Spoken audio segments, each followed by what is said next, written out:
Good morning, dear students. Once again, welcome to the e-learning class organized by Global Course School, Karai. Dear students, as you know that we are solving chapter 8, that is Introduction to Trigonometry, in which we have completed two topics. Topic number 1, which was based on the basic of trigonometry, and second topic in which we have seen the values of t ratios on some specific angle. कैसे table create करनी है इसका पूरा idea मैंने आपको last video में दिया था कि वो ट्रिग्नोमेट्रिक जो टेबल है स्पेसिफिक एंगल्स की वैल्यूज पर उसे कैसे बनानी है। आई होप आप लोगों ने प्रैक्टिस की होगी तो आप बहुत आसान लगने लगा होगा। ये टेबल आप लोगों को कभी भी टेस्ट या एग्जाम में जब भी क्वेश्चन, नेचुरली क्वेश्चन तो आने ही है because topic is given in this chapter is very very important. So आप रफ वर्क में एक ये टेबल बना लें तो इसकी प्रैक्टिस आपको ऐसी करनी होती है कि लेस देन 1 मिनट में ये टेबल हमसे बन जाए। तो चलिए इसी एक्सरसाइज में जो एक्सरसाइज 8.2 है उसी के कुछ क्वेश्चन जो मुझे लगे हैं आपसे और डिस्कस करना है। कुछ क्वेश्चन हमने प्रीवियस वीडियोस में भी सॉल्व किए थे, तो let's solve some questions from this exercise 8.2 only. I have taken one question number 1 fourth part. We have to evaluate. बड़ा सिंपल सा क्वेश्चन है लेकिन इवेल्युएट करते समय बहुत ध्यान से करना है हमें। क्वेश्चन में लॉजिक कुछ भी नहीं है, simply you have to put the values of all this T ratios from the T table, जो ट्रिग्नोमेट्रिक टेबल है स्पेसिफिक एंगल्स की, वहां से इन सब की वैल्यूज पुट करनी है और सॉल्व करना है। ओके, तो चलिए करते हैं। क्वेश्चन है हमारे पास, क्वेश्चन नंबर फर्स्ट का फोर्थ पार्ट मैंने लिया है, इवेल्युएट करना है, मतलब इस पूरे को सॉल्व करके आंसर लेके आना है। sin 30 degree plus tan 45 degree minus cos 60 degree whole upon में है sec 30 degree plus cos 60 degree plus cot 45 degree. तो सबसे पहले हम क्या करते हैं, जो टेबल हमने बनाना सीखा था उस टेबल की हेल्प से हम इन सब चीजों की वैल्यू रख देते हैं। ठीक है, तो सबसे पहले हम टेबल की हेल्प से इन सब की वैल्यू पुट करते हैं, then we will solve. We know that the value of sin 30 is 1/2 plus tan 45 is 1। ये टेबल से मैं लिख रहा हूं, मुझे जो वैल्यू याद है वो डायरेक्ट पुट कर रहा हूं। अगर आपको याद नहीं है तो आप टेबल का इस्तेमाल कर सकते हैं। the value of cosec 60 is 2/√3 whole upon में अब ये वैल्यू रखते हैं sec 30 की वैल्यू भी होती है 2/√3 प्लस cos 60 की वैल्यू हो जाएगी 1/2 और प्लस cot 45 इज आल्सो 1। ठीक है, तो ये तो हमने ट्रिग्नोमेट्री जो टेबल हमने बनाना सीखा था उस टेबल से पूरी की पूरी जो 6 थिंग्स हैं उनकी वैल्यूज पुट की। अब कुछ नहीं करना है, इसको इजीली हमें सॉल्व करना है।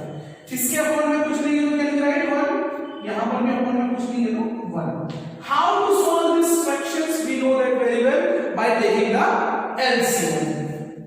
तो देखते हैं एलसीएम क्या होगा, 2 है 1 है और √3 है, तो इसका एलसीएम होगा 1। नो सेंस क्योंकि 1 into anything is that number only, so 2 into √3 will be the LCM। LCM होगा 2√3। अब 2 के टेबल में 2√3 कैसे आएगा, जब आप इस 2 में मल्टीप्लाई करेंगे √3 का, so this √3 will be multiplied with 1, answer is √3 plus 1 denominator कितना है, एलसीएम किस तरह से लेते हैं वही मैं आपको बता रहा हूं। 1 के टेबल में 2√3 लाना है तो इसका इनटू होगा 2√3 only, so 2√3 into this numerator 1, so answer is 2√3। Okay, minus √3 को 2√3 बनाना है, किसका इनटू करें 2 का, तो 2 जो है मल्टीप्लाई होगा इस न्यूमरेटर में, सो 2 into 2 is 4। ये अभी हमने सिर्फ इसका न्यूमरेटर सॉल्व किया है, होल अपॉन में आ रहा है। चलिए नीचे √3 है, 2 है और 1, so again the LCM will be 2√3 only. Okay, 2√3 will be the LCM.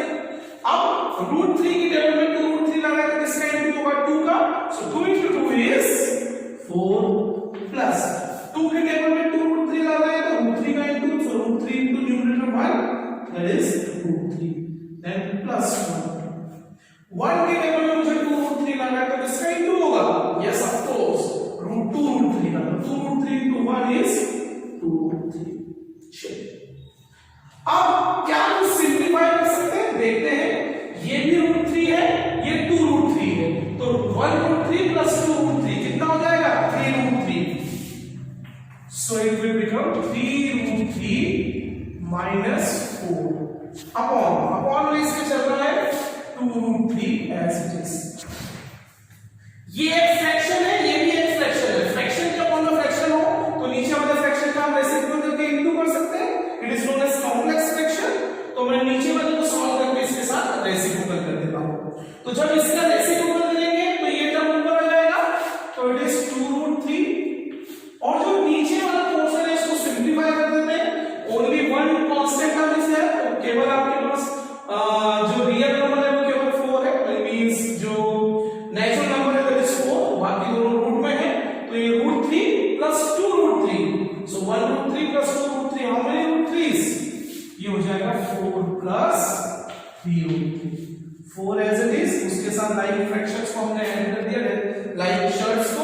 root 3 plus 2 root 3 is 3 root 3. Okay. Now see, this 2 root 3, this is also 2 root 3 will be cancelled. So finally what we are getting 2 root 3 minus 4 upon इसको अगर इस तरह से लेंगे 3 root 3 plus 4. Okay. 3 root 3 minus 4 upon 3 root 3 plus 4. ये हमारे पास expression I है. क्या हम इसे यहीं पर छोड़ सकते हैं? This thing we have learned in class 9th also. Whenever we will get the denominator is what? Irrational. We have to make it rational by rationalizing the denominator. इसीलिए आपको वहां 9th में सिखाया गया था. तो हमें डेफिनेटली ऊपर नीचे किसका इंटरवल करना पड़ेगा? 3 root 3 plus 4 का कॉन्जुगेट क्या होगा? बीच का साइन बदल दें तो ये होगा 3 root 3 minus 4 का ऊपर भी इंटू होगा और 3 root 3 minus 4 का नीचे भी. तो चलिए इंटू करते हैं. 3 root 3 minus 4 3 root 3 minus 4 तो ये हो सकता है 3 root 3 minus 4 का होल स्क्वायर. दो बार है तो होल स्क्वायर लिख दिया आपने, ब्रैकेट से समझ सकते हैं.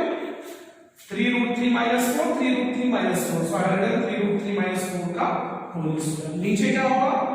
a plus b a minus b. जब भी हम रेशनलाइजेशन से डिनोमिनेटर करते हैं कॉन्जुगेट से इनटू करते हैं तो नीचे पता ही है हमें हमेशा एक ही आइडेंटिटी लगती है, that is a plus b a minus b. सो क्या होती है? a square means 3 root 3 square minus b square means 4 square. अब सॉल्व कर लेते हैं. यहां लगेगा a minus b का whole square. According to that a square means 3 root 3 square minus 2ab. So minus 2 into what is a? A is 3 root 3 into b. B is 4 and minus plus b square. B square means 4 square. A square minus 2 this is a into b plus b square और upon में 3 root 3 का whole square क्या होगा? सोचें.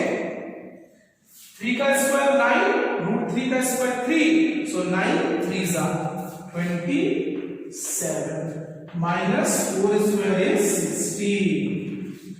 3 root 3 का square यहां भी कितना होगा? 27 minus 3 2 into 3 into 4 4 3s are 12 12 3s are 24 root 3 and plus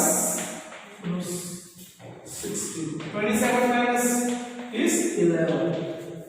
27 plus 16 add कर सकते हैं तो 27 plus 16 will be 43 minus 24 root 3 whole upon 11 and this is the simplest answer in which you can see the denominator is rationalized. Okay, question बड़े आसान है लेकिन आपको simplified ढंग से करना होगा so to get the correct answer. So the final answer of this question is 43 minus 24 root 3 whole upon 11. Okay, क्या किया हमने? जो ट्रिग्नोमेट्रिक टेबल थी उसमें से वैल्यू रखा, एलसीएम लिया और सिंपलीफाई करते चले गए. उसके बाद हमें रिजल्ट मिला 3 root 3 minus 4 upon 3 root 3 plus 4. But as per the rule, we cannot left it here only. So we have to rationalize the denominator. इसलिए हमने इसके कॉन्जुगेट से इंटू किया न्यूमरेटर और डिनोमिनेटर को and then simplify. The final answer is 43 minus 24 root 3 whole upon 11. Okay. Let's see one more very interesting. It's a slight different question. जहां आपको देखना होगा एक क्वेश्चन मैंने लिया है, ये एक्सरसाइज से क्वेश्चन नहीं है. This is the example number 8 of your NCERT book, and the question is if sin a minus b equal to 1 by 2 and cos a plus b equal to 1 by 2, then find the values of a and b. अगर sin a plus b equal to 1 by 2 है और cos a plus b equal to b अगर 1 by 2 है तो a और b की value बताएं. यहां पर देखिए जनरली हम देखते हैं तो t रेशियो इस फॉर्म में होता है sin थीटा.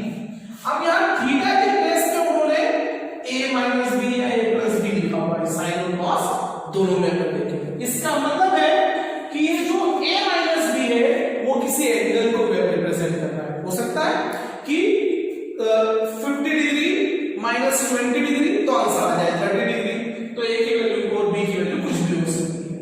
अब ऐसे क्वेश्चन को कैसे सॉल्व करते हैं? बहुत आसान तरीका है, चलिए उसको देखते हैं. वन थिंग इज क्लियर कि यहां पर a minus b भी थीटा के प्लेस में है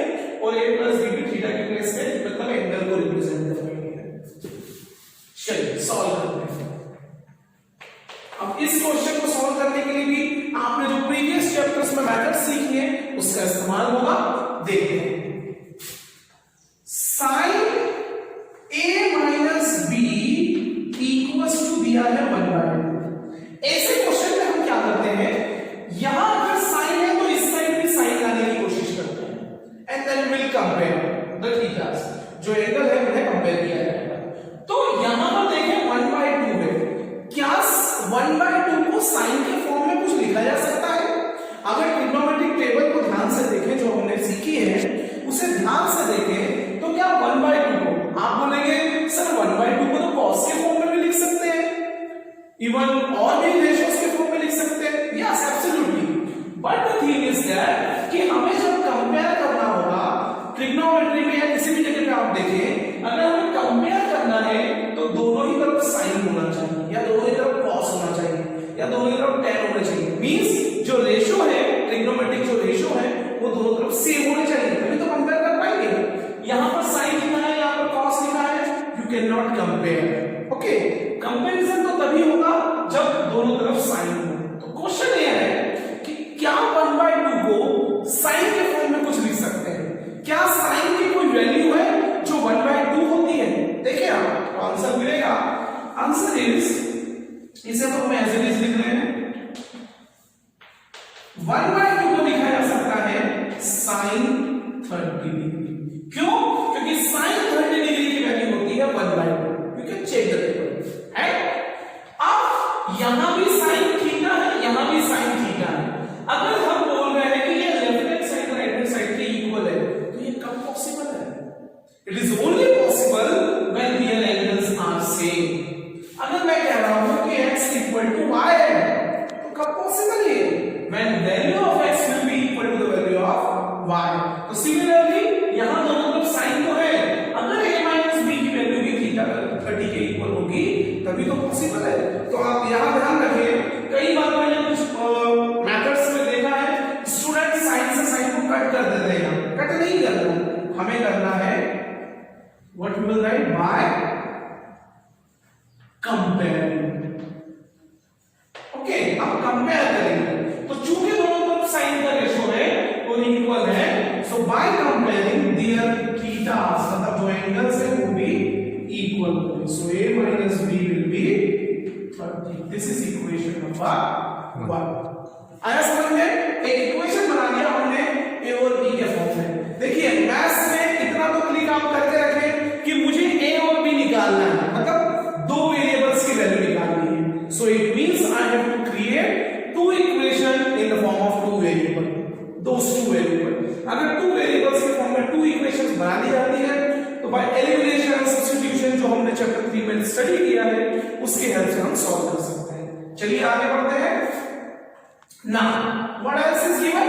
हमें दिया है cos a plus b is equals to 1/2। अब क्या 1/2 को cos के फॉर्म में कुछ लिख सकते हैं? चेक करें टेबल को, तो रिजल्ट आपको लिख देगा कि yes cos a plus b इस 1/2 को लिखा जा सकता है cos 60 degree. Now by comparing, अगर हम कंपेयर करें तो क्या होगा, यहां भी cos है यहां भी cos है, तो ये दोनों थीटा एक दूसरे के इक्वल होंगे। a plus b will be equal to 60 degree. So now tell me how we can find the value of a and b। एक इक्वेशन है a minus b equal to 30 degree. Second equation हमने बनाया a plus b equals to 60 degree. By using elimination method we can easily solve। elimination से कर रहा हूं मैं यहां पर by elimination method। पहली इक्वेशन है हमारे पास a minus b equal to 30। Second equation है a plus b equals to 60। Already the coefficients are same, और अगर ध्यान से देखो तो b के साइन भी डिफरेंट है, तो डायरेक्टली यहां पर होगा एलिमिनेशन बाय एडिशन। तो b से b कैंसिल, मतलब ऐड कर रहे हैं तो a plus a हो जाएगा आपका 2a, और 30 plus 60 will be 90। Okay, so the value of a is 2 को अगर अपॉन में भेजें तो मेरे ख्याल से 45 डिग्री, मतलब एंगल a हो गया आपका 45 का। अब b की वैल्यू किसे निकालेंगे? फ्रॉम इक्वेशन 1 रख दे, फ्रॉम इक्वेशन 1। इक्वेशन 1 में हम फॉर लिख दे, ये हो जाएगा 45a minus b is equals to 30। So minus b equal to, ये 45 कितना हो जाएगा? 30 minus 45। So minus b equal to minus 50, minus to minus cancel, so the value of angle B is 15 degree. These are the answers. Okay, क्या किया हमने? Question को फिर से समझते हैं, ऐसे ही क्वेश्चन आपकी एक्सरसाइज में भी है, उसे सॉल्व कीजिएगा। Question was if sin equal to a minus b, sin a minus b equal to 1/2 and cos a plus b equals to 1/2, then find the value of a and b। तो सबसे पहले हमने जो given था उसको use किया और देखा कि इस न्यूमेरिकल वैल्यू को क्या साइन के फॉर्म में लिखा जा सकता है। तो obviously the question will be depend on that only कि आप इजीली लिख पाए। हमने देखा कि 1/2 को लिख सकते हैं sin 30 डिग्री, कंपेयर किया तो a minus b equal to 30 degree आया। सिमिलरली यहां पर भी जब कंपेयर किया गया तो a plus b equals to 60 degree. Now we have two equations in the form of a and b। हमने इक्वेशन मेथड लगाया और a और b की वैल्यू निकाल लिया। This is all about for today's class. I hope that with the help of this videos you can easily solve the remaining question of this exercise. And please don't forget कि हमें notes regular basis पे बनाना है। हम plan कर रहे हैं कि बहुत जल्दी आप लोगों का एक हाफ ईयरली एग्जाम या कुछ मिड टर्म के फॉर्म में कुछ अरेंज करें। उसके लिए ये जरूरी होगा कि आपके नोट्स आपके पास बने हुए हों। Okay, so please try to understand and prepare the notes at regular basis. Thank you.